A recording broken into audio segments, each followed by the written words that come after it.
আমি রেডি। এত সময় লাগে তোমার রেডি হয়ে আইতে? এর থেকে কম সময় তো বাংলাদেশে অল আউট হয়ে যায়। এত সময় কই লাগলো? মাত্র তো 6 ঘন্টা। রাখ, জামাটা সুন্দর, থ্যাংক ইউ। কিন্তু তোমারে মানায় নাই। তুমি কখনোই আমার প্রশংসা করো না। আচ্ছা খারাপ, আজকে তাহলে তোমার প্রশংসা করতেছি। এই সুন্দর জামাটা তোমার গায়ে পরার পর কেমন লাগতেছে জানো? বলো না কেমন। মনে হইতেছে বান্দরের গলায় মুক্তার মালা। চলো এখন তাহলে শুরু করি। আব্বা, আম্মা, তোমরা এরকম রেডি হয়ে বই আছো, কোন আনে যাইবা নাকি? এই যে শুভ কাজ শুরু করার সময় কোত্তায় মুখ দিছে। কোনো আনে যাবো না, আমি আর তোর মায় মিলে একটা ইম্পর্টেন্ট সিদ্ধান্ত নিছি। কি সিদ্ধান্ত? এখন থেকে আমরা দুইজন মিলে কাপল ব্লগ করবো। আবার কাপড় লোক মানে? তুমি এই বয়সে এরকম একটা ভুল সিদ্ধান্ত নিলা কেমনে? তোরে জন্ম দেওয়া তো আমাকে একটা ভুল সিদ্ধান্ত ছিল। তোমরা যে এত বড় একটা সিদ্ধান্ত নিলা আমারে কি একবার জানাইছো? তোরে জন্ম দেওয়ার আগে তো তোর জানাই নাই। আর আবার তুমি কি জানো যে কাপড় লোক কাকে বলে? হ্যাঁ জানি তো, এই ব্লগের ভিতর কপত কপতি রে মিলা পকত পকত করে ওই ব্লগ রে কাপল ব্লগ বলে। কপত কপতি পকত পকত বুঝলাম না তো কিছু।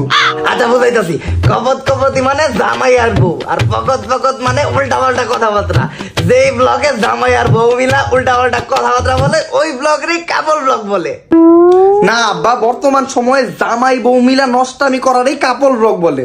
ওই যাই হোক, আমার তো খালি টাকা ইনকাম করার দরকার। আর আব্বা এই কাপড় ব্লগ করলে তুমি একাই করবা, আমার আম্মার আমি কাপড় ব্লগ করতে দিমু না। আর আমার আম্মার প্রতি আমার পুরো বিশ্বাস আছে, আম্মা এই কাপড় ব্লগ করার লেগে রাজি হইব না। এই কাপল ব্লগ করার আইডিয়া তো সর্বপ্রথম তোর আম্মাই আমার দিছে। আম্মা তুমিও? আব্বা এই বুইরা বয়সে পাগলামি শুরু করতে, তুমি অন্তত আব্বারে কিছু একটা কও। আচ্ছা এই শোনো, কিছু একটা। আব্বা তুমি তো চাইলে ইউটিউব বা ফেসবুকে একা ভিডিও করেও টাকা ইনকাম করতে পারো। একা ভিডিও করলে যদি আসলেও ইনকাম করা যাইতো তাইলে কি আমি এই সাতটু নিয়ে ভিডিও করি নাকি? সরি জানেমান, আরে ফেসবুকে আমি যেদিনকে একা ছবি আপলোড দেই ওই দিনকে লাইক পরে মাত্র 10টা 20টা। তোর মায়ের নিয়ে আপলোড দিছি, লাইক পড়ছে 143টা। আবার কমেন্টও করছে 20 জন, তার ভিতর 7 জন তো ইংলিশে কমেন্ট করছে, লিখছে এমসি বিসি। আব্বা এগুলো ইংলিশে কমেন্ট করে না, ইংলিশে গালি দেয়। এমসি মানে হইলো মাদার। বুঝছি। আরে উপরে উঠতে গেলে প্রথমে এরকম একটু গালি খাইতে হয়। বাংলাদেশের কাপড় ব্লগারকে কমেন্ট সেকশন দেওয়া না, খালি বউ ব্যবসায়ী আর গালি দিয়ে ভরা। তারপরে কি ওরা হাল ছেড়ে দিছে? ওরা তো চালাইয়া যাইতেই আছে। এই থেকেই বোঝা যায় যে কাপড় ব্লগে সাকসেস হইতে গেলে বউ ব্যবসায়ী আর গালি গালাজ এগুলা শুনতেই হইব। আর আমি চিন্তা করতেছি খালি এই কাপড় ব্লগে আমি সাকসেস হয়ে নেই, তারপরে তোরে একটা বিয়ে করাই আর তোরে দিয়েও কাপড় ব্লগ করাম। আব্বা আমি জীবনও আমার বউ দেয় ব্যবসা করবো না। তুই করবি, তোর বাপেও করবো। বাপ তো অলরেডি করা শুরু করছে। হন, জীবনে কোনো কাজই ছোট না। আমিও জানি যে কোনো কাজ ছোট না, কিন্তু এটা তো কোনো কাজ না, এটা হলো নষ্টামি।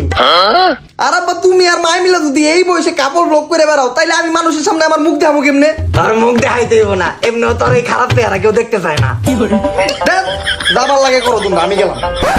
আপদ বিদায় হয়েছে। চলো আমরা দুইজন মিলে এখন নষ্টামি শুরু করি, সরি কাপল ব্লগ শুরু করি। खत्म। Bye bye, tata, good bye, गया।